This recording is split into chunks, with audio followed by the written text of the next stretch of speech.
Well, I want to go back to that a bit more and then go a bit further in talking about these rights. So to get to this constitution, right, there are several steps. We'll try and see if I can avoid too much echo here. The Charter Oath promised that Japan was going to have some sort of assembly system, right? Trying to have a democracy for Japan in the future. But the reality is that a lot of the steps to that took a long time to manifest themselves. The first assemblies at the level of prefectures they take a decade to actually take shape.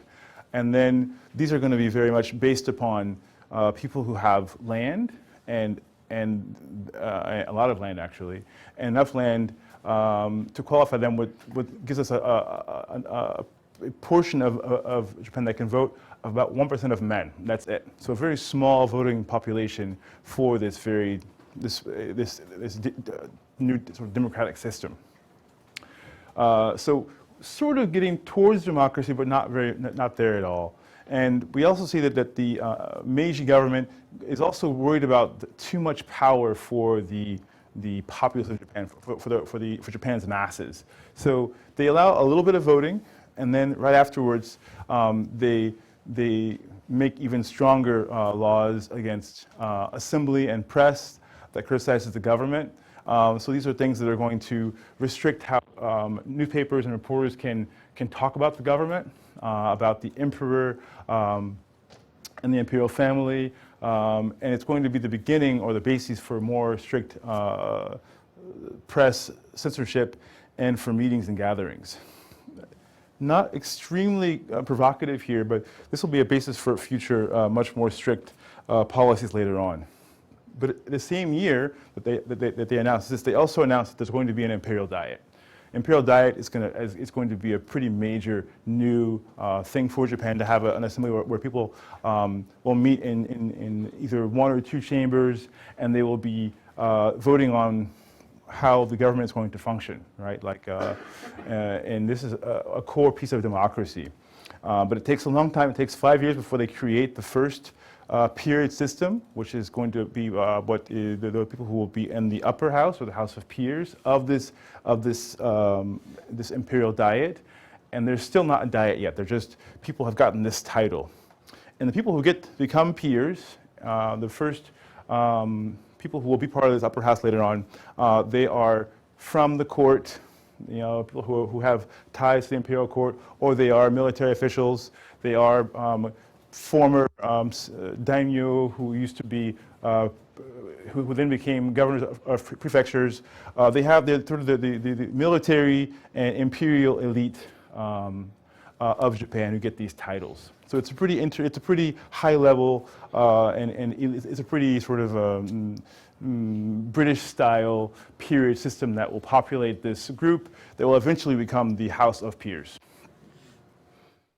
And you can't see here, but there also are barons and marquises and viscounts, the titles that you get as peers that make you part of this system. All right, let's talk a bit about how this structure functions as well. So when the government does promulgate this new constitution in 1889, this is the last step before creating an actual imperial diet and a true democracy, but they lay out the framework. And the framework looks like this. It's actually quite complicated, but I'll point out a few things. One is that there is going to be an imperial diet that people vote for, as we discussed before, based upon the small voting rights of the lower level, or the assemblies at the level of the prefecture. It's going to be a very small amount of people who vote, and of men, right, for the house of the lower house. But there will be some sort of democracy here that's happening, and that the imperial diet then passes on its power of legislation to the head of state, who is the emperor at the top.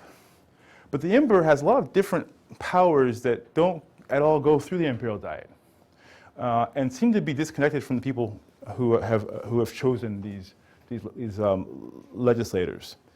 The emperor is in charge of the armed forces. The emperor is also in charge of the courts. The emperor is also in charge to appoint people to the Council of State, or the ministers of state, or the cabinet.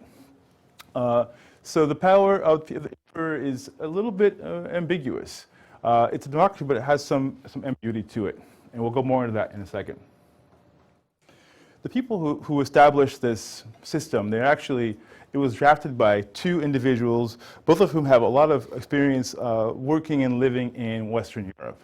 The first is Inoue Kowashi, who we see here. He was Minister of Justice, and he was very much influenced by Belgian government practices, and also by German. At this point, it was Prussian government practices. So he's drawing on the Prussian constitution very heavily, and to a lesser extent, Belgian constitution systems to craft his idea how the government should function in Japan.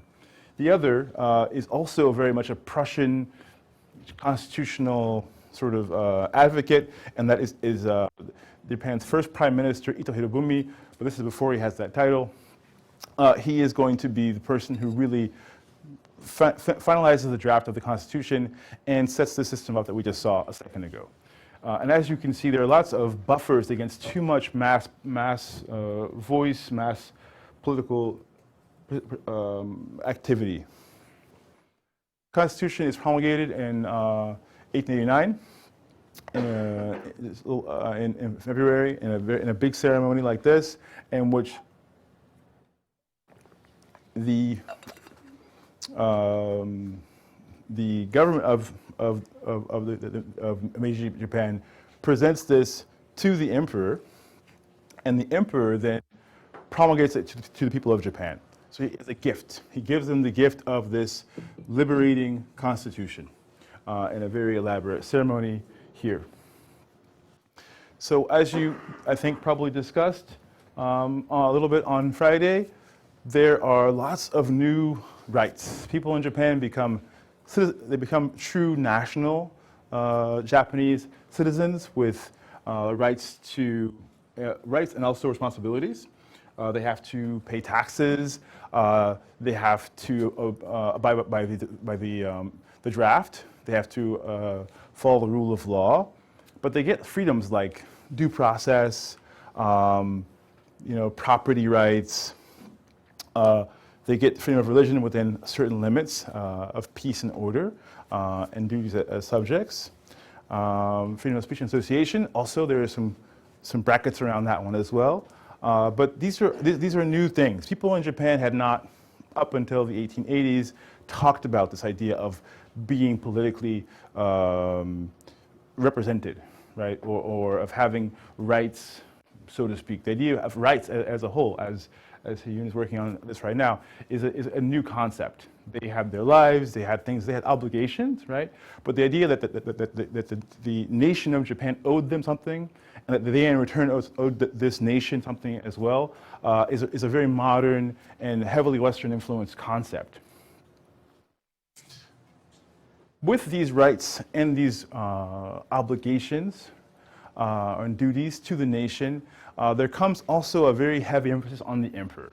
And this, I think you guys discussed this a little bit on Friday as well, but the emperor occupies the first chapter and the first articles of this new constitution. The emperor is from a line of emperors since ages eternal. The emperor is sacred and inviolable. That means sacred and he's infallible. The emperor is head of the empire. And what you also can read about are how these things tie into elements like the parliament, or in this case, the diet. So the emperor convokes the diet, but he can also dissolve the diet. He can close it as well when need be, as he sees fit. And the emperor also is sort of the authority over public safety, and that ordinances can also be passed down, and they are more important in the law in many places as well, if need be.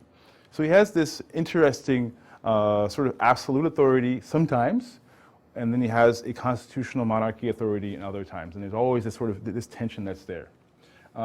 So that's happening in the world of politics, this move towards constitutional democracy and trying to figure out how this is going to function, concern for too much popular freedom. The masses who are uneducated are going to make bad choices, or that's what these oligarchs think. Behind this, there's another campaign happening, and it has to do with the ideas of national identity and belief in the country of Japan, but also in Japan's fate. And it also kind of relates back to our talk before about Japaneseness with Motoori Norinaga and the national studies movement. And these ideas have been around now for over a century, but they've become more influential here in the 1880s, 1890s in this new government's, as it sort of takes more official shape as well. One of the key elements seems to be that Japan had been influenced so much by China and by Buddhism, and Buddhism had become so powerful during the shogunate, if you'll recall, that this new modern Japan needed to be Japanese, needed to not rely upon Chinese learning, Chinese ways of communication, and of course also not on Chinese religion. And it needed to rely instead on Japanese religion, which they were calling more and more now Shinto. But people in Japan didn't have this concept. They were not thinking of Shinto as its own religion. They would go to a temple, and they would, which is Buddhist, and they would pray to the gods, some of whom actually were kami, who had been renamed as Buddhist deities. So this was a very difficult, as we mentioned a few classes ago, it required a lot of work. So I want to go into today to talk about how this happens. How does Japan go from being a country that more or less practiced a mixture of Buddhist and Shinto beliefs and practices into being one that, whose government at least, was heavily influenced by and favoring Shinto. A good place to sort of look at this process is with the intersection of the arrival of Western missionaries, the resurgence of Japanese Christians, and the state's response to these issues. So I mentioned before that there was not a Christian threat anymore in Japan, which was true. But partially this was the case because the few Christians who were able to survive, either in exile or who survived torture or who survived by faking their lack of belief, they escaped to practice in secrecy, and they became hidden or kakore Christians. So they left towards islands that are near Nagasaki called the Goto Islands in particular, which is way over here. And they basically stayed there, worried about the fate if they were to go back to Japan proper and be Christians. And they maintained their beliefs in secrecy on the island. There were about 50 or 60,000 Japanese Christians at that point living on these islands, practicing Christianity, but they would disguise, their Christian icons with to look like Buddhist icons. Here we can see, for example, Mary with Jesus, but who was made to look very much more like the Maitreya Buddha, for example. But they still tried to maintain their Christianity, and there were no more foreign priests to help administer sacraments, to teach them, to help them with their faith, so to speak. So it became really a Japanese version that also evolved very much in its own direction in these territories. In 1864, having received word, over the past decade, that Japan had become open again to not just the West, but also to Westerners. They were ready when the first missionaries began to appear from Western Europe and the United States. So the coming out of these hidden Christians occurs at the unveiling of the new cathedral built by the French Foreign Missionary Society priest Bernard Petitjean, the image is gone, but he, was shocked to see coming out of the woodworks these Japanese Christians who didn't speak very well any European languages, but who knew all these Catholic words and who clearly believed still in Christianity. So they thought they were going to be fine. They thought, okay, things this group of about 50 people were sure that they were going to be fine. But in fact, and he welcomed them into the church. But the government of Japan was still enforcing the anti-Christian edicts, and these people were persecuted. Many were sent into exile or imprisoned. It was only with the intervention of Europeans that they were able to partially be allowed to go back to their islands. So there was not an openness to Christianity or to other religions at this point, and so Christianity was no good, and obviously we see increasing anti-Buddhist sentiment as well. And when the Meiji government takes over, one of their first measures is to reissue the anti-Christian edicts. So missionaries can come to Japan and they can preach Christianity, but they cannot. But it's still illegal to be a Christian in Japan in '68. So we can see things are a little bit complicated. And we also discussed before, several times, the separation of Buddhism and Shinto that was happening. It really takes off in the 1868-69 period as well, in the aftermath of the Boshin War. So we're trying to suppress Buddhism. We see that happening. We're still trying to limit or weaken Christianity, even though it's probably going to have to be tolerated because missionaries, along with merchants from the West, are coming to Japan. But we also have the rise of this other thing, this thing that's going to be called more and more Shinto. And I want to go back to a part of what's happening. This is the elevation of Ise Shrine. Ise Shrine is Japan's most sacred shrine today. It is the shrine to the sun goddess, Amaterasu, who is the patron kami of the imperial family today and has been since that family became the imperial family. This is the ties between the imperial family and the shrine go back many hundreds of years, probably back even to the 600s and 700s. Imperial house members would become priests or priestesses of Ise Shrine, but this was a local shrine. So for most of Japan's history, people from various places in Japan would never have known what Ise Shrine was. They would not go there to visit, they would not take trips to go visit it. It was a local shrine. If you lived in the prefecture, which at that time, if you lived in the domain around Ise, which would today is Mie Prefecture, then you would know about this shrine. But otherwise, it was not a national site. So it becomes a very different kind of site, though, as people from this same domain, like Motoi Norinaga, begin to sort of talk up the importance of the imperial family and of its ties to Shinto. So let's talk about making Shinto. So the new Meiji government that takes shape, first they reissue the bans against Christianity, just to make sure that we're all on the same page about that. They write and talk about the importance of unifying rite or ritual and rule. So rule is governance, but the rite or ritual part is religion. And these very adamant advocates of Japanese religion bring that right away back into the new government. And the second department that they create in the new government is the Department of Divinity. Within a few weeks, they create a national shrine hierarchy. Shinto is up to this point, it is a folk religion. People practice Shinto in different ways throughout Japan. There's no hierarchy like Buddhism. There's no canon of books that you read, texts that you study to know Shinto. It's not even called Shinto. The Way of the Gods was actually a way to talk about Buddhism and Shinto as opposed to Christianity when it was first created. It's like this term Shinto. So anyway, they create a hierarchy of shrines with national shrines, with shrines of national importance, and then of regional importance, and then of local importance.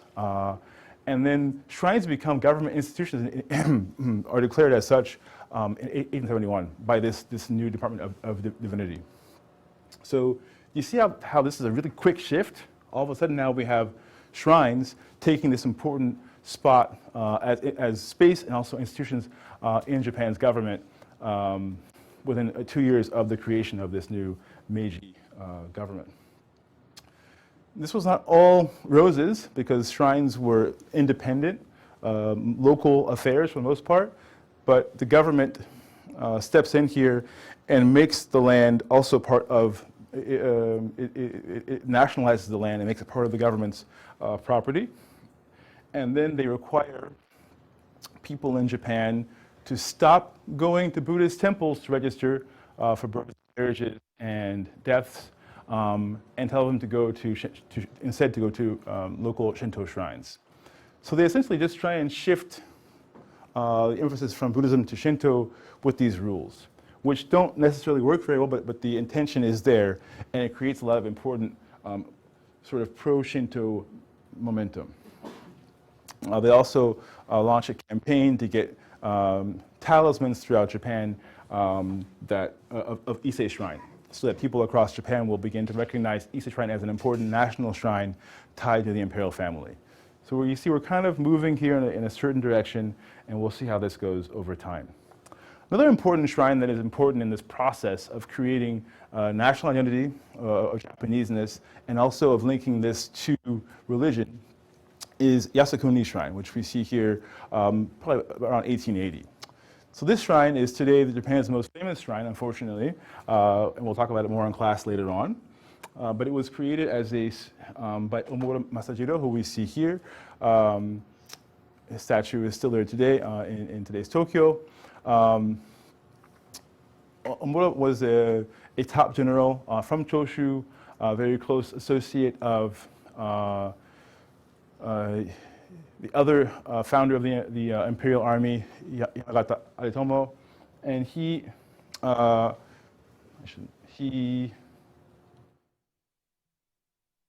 founds this shrine to welcome the spirits of those who died fighting for Japan, and for the imperial family of Japan in particular.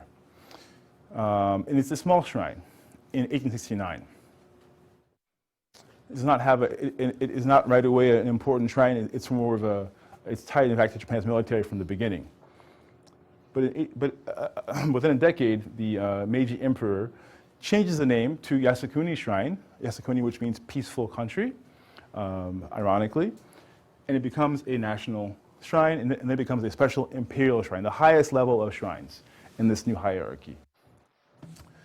So it is the first national shrine for Japan's war dead, and therefore the most important, and we'll see its importance throughout the course in the weeks to come. Here we can see Yasukuni with its infamous iron torii at the entrance. And here we can also see how people today continue to utilize the shrine to celebrate Japan's imperial past and those who died to make Japan what it is, and also what it was before. Back again to these Christians. So we have Europeans coming now because of the opening of Japan to European trade in larger and larger numbers, and destroying the economy of Japan, but also making their homes in Japan in these treaty ports where they're allowed to live and practice their religions and to live basically under European or American law. But this obviously is going to affect Japan beyond the gates and the moats that are separating these different places from Japan proper. So one of the important facts will be Christianity. We talked about how the Meiji government was going to work really hard to bring in experts from European and, well, I should say Europe and Canada and the United States to advise them on military affairs, but also on things like education and law, all these kinds of things, right? So this process will also bring a lot of Europeans and Americans, and also from Canada as well, into beyond the small treaty ports into Japan proper, what they teach, but they also talk about their beliefs. And so we have very quickly a situation in which Christianity is illegal, but people are becoming Christians and talking about Christianity, where missionaries where those who are teaching sometimes, for example, will then also teach on the side of Christianity as well. And it's important to then address that. But they're being persecuted, fined, imprisoned, these kinds of things. And it is the pressure from US and British diplomats that then eventually pushes the Meiji government to take down this anti-Christian policy. So it's not legalized, but it's decriminalized in 1873. I think I just said all these things, but this does happen, opening the road for a very different future for Christianity in Japan.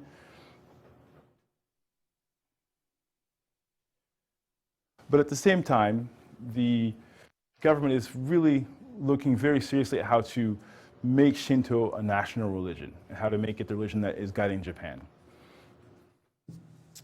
The most important initiative in this effort takes place alongside the sort of shrine hierarchy creation and these kinds of things. They want to bolster Shinto so that it becomes more important than Buddhism, but also so that it can keep Christianity from becoming too important in Japan.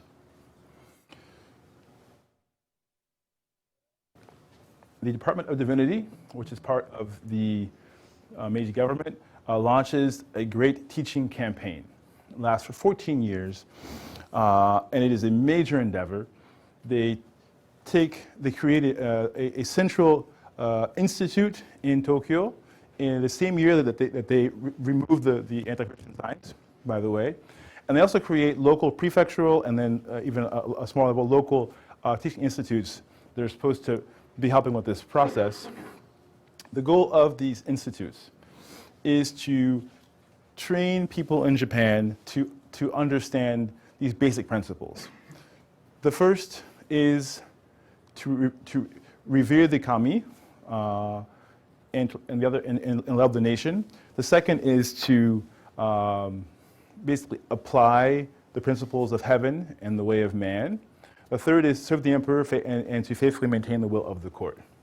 So the emperor, pretty important in this, and revering the kami, very important as well.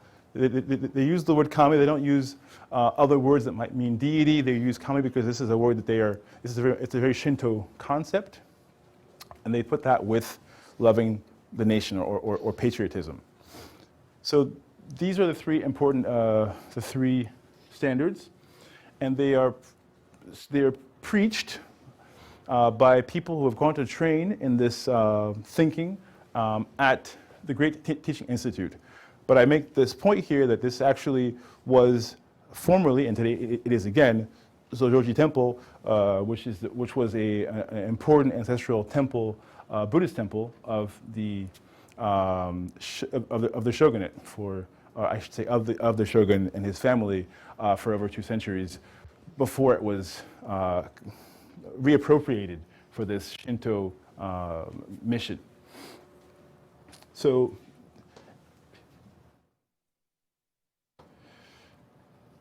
they had to find people to share this message, right? And there were not enough well-educated Shinto priests to travel around and spread this new gospel. So they brought several to Tokyo, but they also tried to find people who were perhaps better at the job but not as qualified, including Buddhist priests, but also healers from new religions, like I mentioned last class, kabuki actors, and also school teachers. They were all brought to train in how to promote basically this new merging of Shinto, or the religion of the kami, with nationalism throughout Japan. I've already said that. It was very hard to figure out beyond these 3 things what to say, so they had to end up making guidebooks that were a bit more clear. and a sort of important script to not deviate from when you were doing these preaching. And it was largely a failure in the sense of people didn't become Shinto adherents overnight. But it was successful in that it spreads a new awareness of Shinto as Japan's official religion. And this is what I want to make sure that we go away with today, is that people realize this, in fact.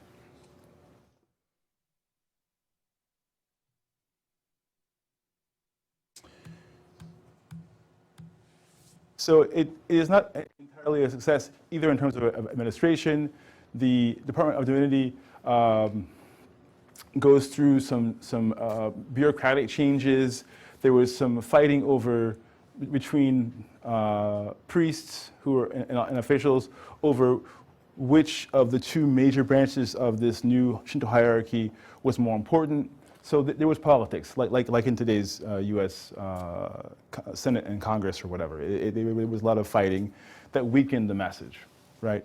But so the end result is that the government then in 1884 does a bit of an about face, and it decides that the most interesting way the most useful way to approach Shinto is to make it be above religion. In other words, not to try and preach Shinto beliefs, all the different kami, all these things, but to make it about core beliefs that relate to Japan and Japan's origins and the emperor, and those are the most important elements that everyone in Japan should believe, and these are in fact above religion, or it becomes a non-religion in fact. And that Shinto should be used also to spread messages of loyalty and obedience to the emperor above any sort of religious differences that might exist.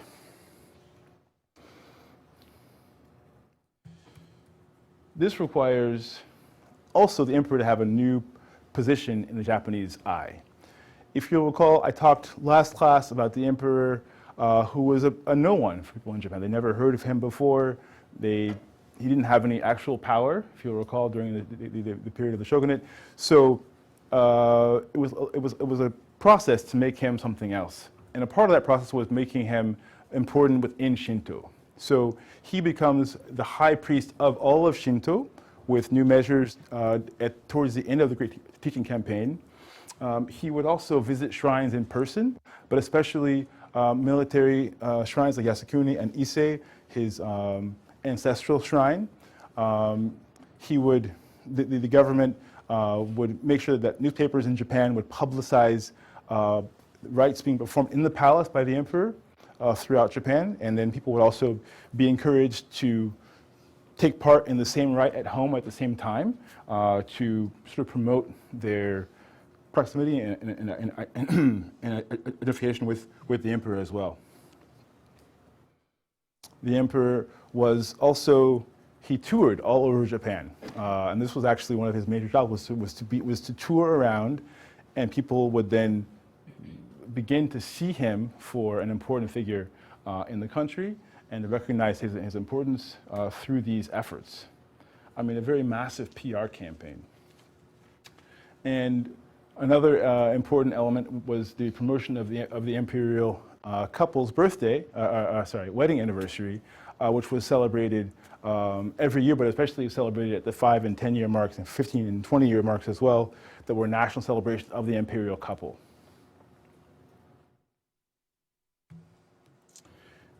And this was very successful. As we'll talk about later, the Meiji Emperor, who died in 1912, he'd been in charge of Japan as emperor from 1868 to 1912, so for a very long time. And in that time, he'd gone from being someone that no one in Japan recognized or knew, had ever seen before, besides people of the court and those who were high-ranking in the shogunate, to being the most visible, important person in Japan, the most identifiable face in Japan. And his funeral was a major national event that brought the country together. And also, they were actually also very sad. It was a very sad time for Japan. We'll maybe have more time to talk about people who did things like commit suicide out of sadness for his passing. So this was overall a success. This effort to bring people towards Shinto, but also to bring the emperor into public view.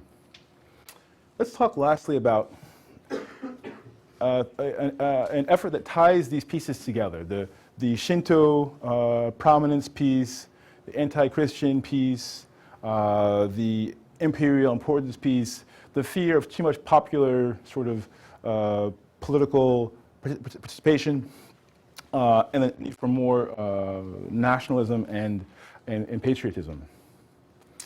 A professor at the Imperial University named Inoue Tetsujiro, who was very much anti-Christian, became an imperial advisor, advising the emperor, but also some of his, his ministers in late 1880s.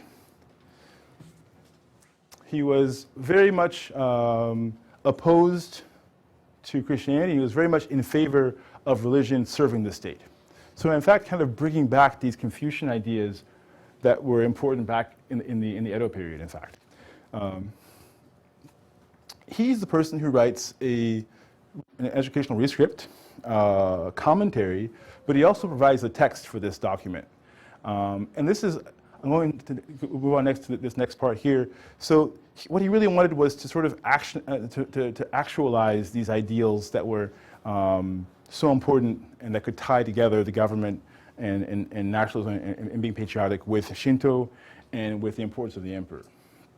And if we go back a little bit, we could think about, for example, the importance the emperor had in the ideas of Motoori Norinaga and that group, and how they now have become part of the national government's stance on monarchy. In 1890, the text he helps to write is promulgated, and it's called the Imperial Rescript on Education. And this is a document that, as you mentioned, Roshila, is very important because it's going to be read in schools, all schools throughout Japan. Now there are schools everywhere.